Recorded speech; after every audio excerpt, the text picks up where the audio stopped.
maybe don't do it this way anymore. Here's the thing. Clients of mine like Beth Kirby, Julie Solomon, Caitlin James, Jenna Kutcher, they all have extremely well-known female-driven brand voice tones. They also have big ol' audiences very attuned to their brand, watching them every day, soaking up the vocabulary, the words, and the phrases that they say and use. But this video is about finding your own brand voice.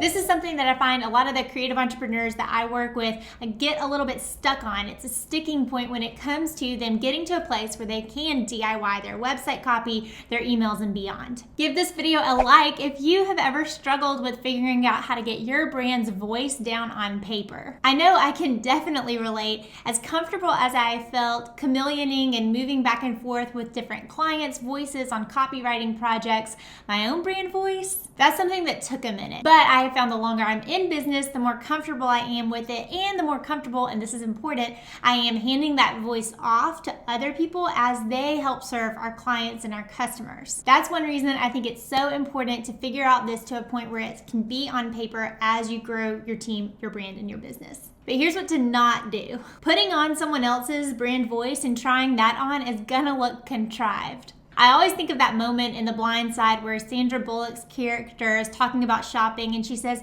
I put things on and I think, is this me? Yes, you can and kind of should take inspiration and pieces from all the brands out there that you see and that you like. But you have to stick with what works for you and what is natural as you define your own creative small business's brand messaging. And that is what this video is all about. So let's zoom in for a sec. Your brand's voice is part of your brand messaging, which is part of your branding. There are many other parts to a brand message, like the things that I talk to my Copywriting for Creative students about and walk alongside with them to figure out. But today, we're just gonna talk about voice. I found that one thing my students benefit from is seeing examples of voice, so hopefully that's what this video is gonna do for you. When it comes to a brand's voice though, it can be kind of hard to define. Like, we know that Disney is different from Target, from Nike, from Apple. We know they all sound different from one another, but what is it that makes them different in how they sound? Well, it's three things specifically, and in this video, I'm gonna take you through the three parts of a brand's voice. This way, you can marry that unique personality of yours with the words that you're using to market your business online. If you haven't yet, hit that subscribe button below. I would love to be able to get these to you every Tuesday when they drop, and let's go ahead and lock in your brand's voice as part of your overall brand messaging. All right, the first T is tempo. This is the musical quality or the cadence of a voice. You hear my voice right now, you likely know your friends and your family members' voices. Are they sharp and abrupt, or are they more flowing and lilting? Does the voice talk fast? Is it more of a slow drawl? Are you like me, a fast-talking Southerner? Does the brand voice use longer sentences, or does it use more quick, quippy jabs? Or, and what's probably more likely, does it go back and forth or have some combination of these? Now, sometimes, as with many things in life, the thing that is so easy to see in other brands or businesses is very difficult to see for yourself. So before we move on, I want you to pause and comment below with a brand that you love reading their content or listening to specifically because you vibe with their voice. I'll go first. I tend to love some products, and lately I have really enjoyed the brand Glossier and the kind of content that they put out there. It's a great blend of professional but a little bit of sass, which you know I like. My best tip here with T number 1 is to take yourself out of it. We just said it's easier to look and see this on other people, so let me give you a tip and a tool to use. I want to tell you about something fun that you can do. It's a step in our client process. So when I'm constantly shifting and changing voices for clients, whether I'm coming on to support them as a launch copywriter, drafting so many emails and sales page copy, or my team and I are supporting them with brand messaging and website copy, we always, before we put on that voice, analyze their tempo. You can do that yourself by looking at your average sentence length. I'll link a couple of tools below that you could actually plug in and use. You want to look at things like how big are the words you use, or what reading level is this on. A great tool to get started is Hemingway. You can copy and paste maybe an entire email newsletter that you've sent out and see about where it lands. When I say these are sometimes the things that are very difficult to spot in yourself, I mean it. I practice what I preach. I actually brought in another copywriter named Justin to help us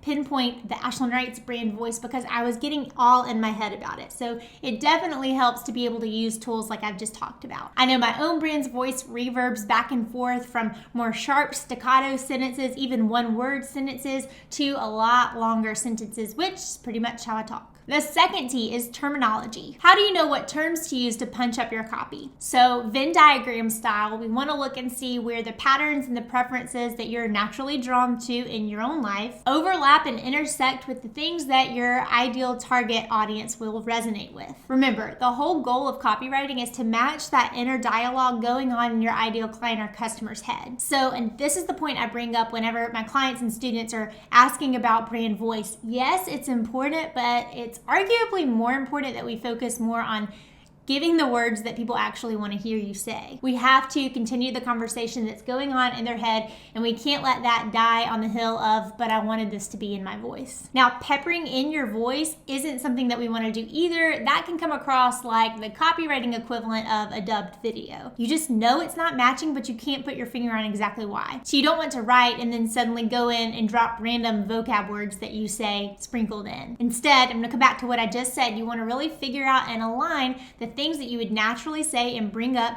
terms, vocab that you are using anyway, and overlap that with the things that are going to resonate with your audience. Like I said, examples are sometimes the easiest way to explain this, so let's look at a few examples. This is Jessica's website. What I want you to see here is obviously she provides literacy and learning resources to teachers. Now, nothing in her title talks about teachers, and instead with this call to action here, she wove in verbiage that her audience has to see to feel comfortable and like they're in the right spot. So she branded her newsletter, VIT free resources, very important teacher. And that's totally something a teacher would do, right? Like, I love that play on VIP and how she uses that there. So that's an example. And as you can see, like there's nothing else here that communicates that this is for teachers, but that seals the deal. That tells me right here above the fold who this website is for. Another tip here, what mascots or symbols do you use in your brand? I talk about champagne a lot as a metaphor for some of the things that copywriting can do and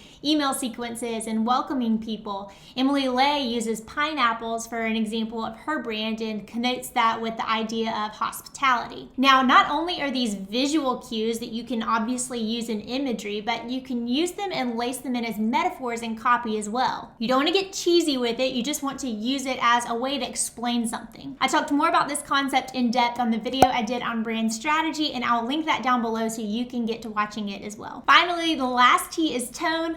I saved the best for last, you're welcome. Tone can get a little bit tricky, so I want to simplify it for you here. The easiest way to do this is to pinpoint your personality, which you can do with asking your friends and your family, clients and your customers what adjectives they think about when they think of you and your brand. A good tone gets the emotional response that you want to get from your audience. Your tone can be nerdy, you're innovative, minimalist, cheerful, whimsical, classic, expensive, dependable, romantic, sassy, patriotic, joyful, spooky, cool, happy, funny, flirty, so many adjectives, you see what I mean. I have found personality tests are a great tool for a lot of the creatives that I work with when it comes to figuring out what those adjectives are that you can plug in and use when you're describing your brand's voice. Strengths Finder tends to be one of my favorites. You may be more of a Myers-Briggs person or an Enneagram person.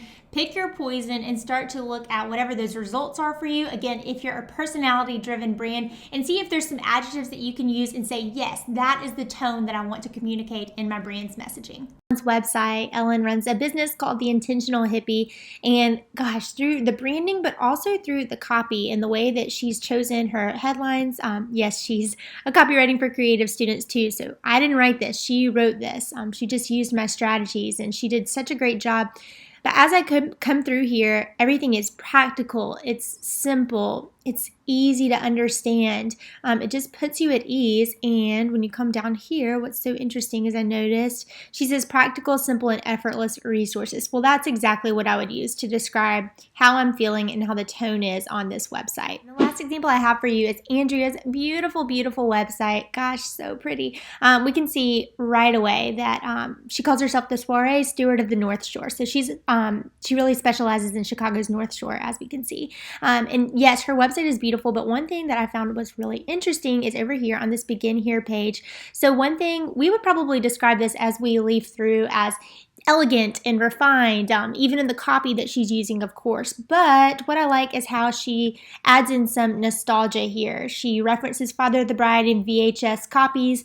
This is something that her brides will probably also resonate with, right? Like that's a little play on the nostalgia and how they grew up, and they'll feel really comfortable with that. So that is an intentional addition that she made to her copy that enhances the tone. And yes, it's still refined and elegant, but she kind of brings it down and makes it a little more down to earth by adding in something that we can all relate to, or at least those of us who are in this demographic or market. And if you're in the market for quizzes, I have one for you. It was so fun to be able to create a quiz that archetypes 4 different personality types and then gives you a copy bank of words that you can use as you pinpoint and describe your brand's voice. If you're ready to shake things up and get a copy-paste list of words that you can use to market your business as you start to figure out what your brand's voice sounds like, then I would invite you to look below or go to ashlynwrites.com/quiz, and you can pop through my 14-question quiz and start to figure out a little bit more of what your unique personality says about your brand voice. If this video helped you out today, then hit that like button below. Also hit the subscribe button. That helps me out a lot, and that's how you're going to be first in line to know when the next video like this comes out. Writing copy in a solid brand voice, not putting someone else's on and mimicking it, that is key to really optimizing your marketing messaging as well as your website. And if you want to dig more into that, then watch the next video. I'm going to dive into 8 ways that you can optimize your creative small business's website. See you there.